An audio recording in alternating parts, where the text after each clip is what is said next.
Update 3.12.0 is out for MineZ on the Shotbow network.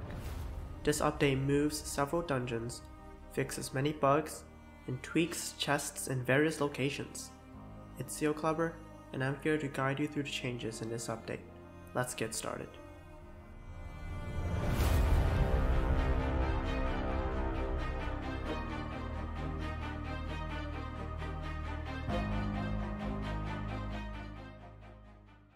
For quite a long time, zombies from dungeons and spawners did not give Shotbow XP when killed. In this update, zombies in dungeons both give XP. However, they will not give XP if killed by Axis Mundi books, thus limiting unlimited zombie XP farming with books. A few dungeons have been moved around to new locations. First is Body Offload. Body Offload, a tier 3 dungeon, was quite difficult if players were unprepared.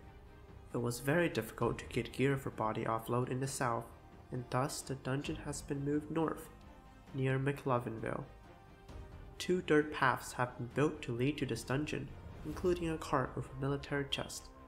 The dungeon itself is unchanged.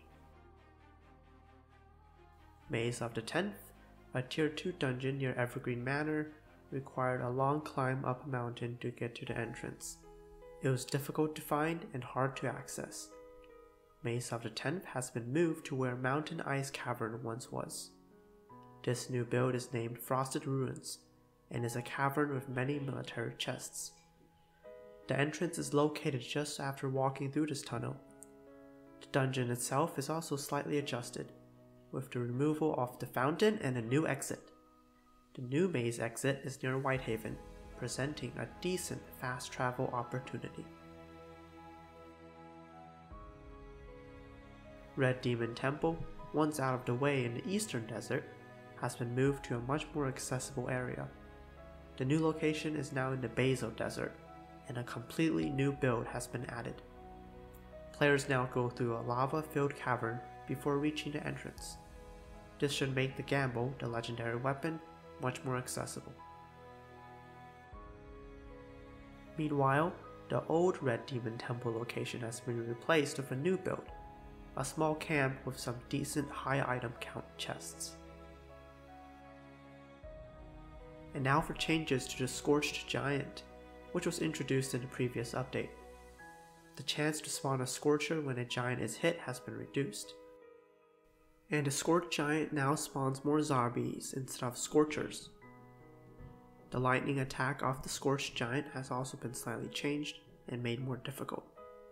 The lightning strike hits faster, and the true damage for being hit is now 2.5 hearts.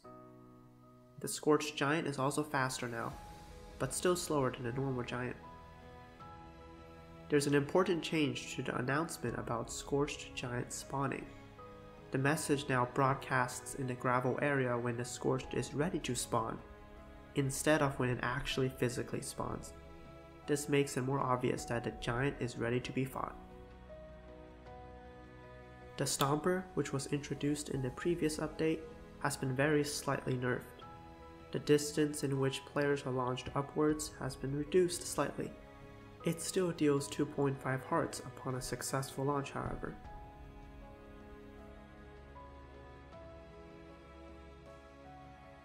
Critical hit damage has been adjusted, and now does 5% more damage compared to a base sword hit. Entity view distance has been reverted to 4 chunks.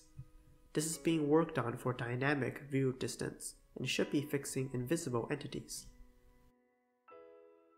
There was a bug where if water bottles were placed inside bags, they would become unopenable, which is fixed.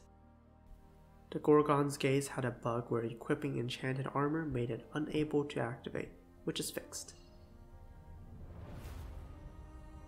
There was a bug where right-clicking a chest with rabbit's feet would give the player infinite jump boost too, which is fixed. The Revenant's Corruption Soul Sand effect was affecting chests and brewing stands. This is no longer possible.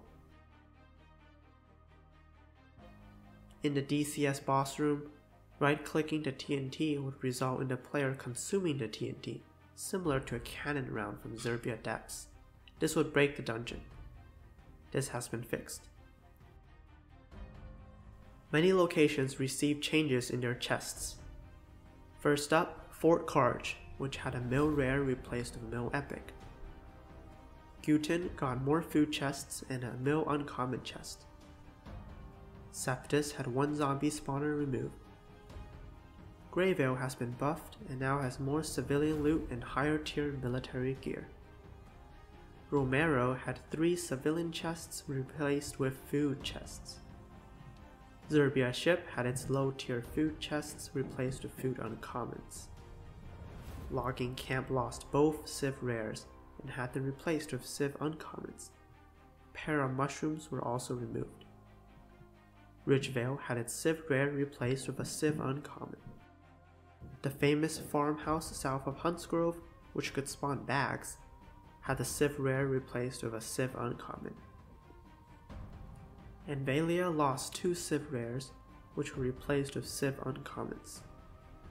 And finally, Sanctuary of Peace had its fence parkour changed, and its civilian chests were buffed to Civ rares, and an extra mill rare was added. That's it for update 3.12.0. This is more of a quality of life update. There's plenty of bug fixes as well, which improve the player experience. It's SealClubber, and I'll see everyone in the next update.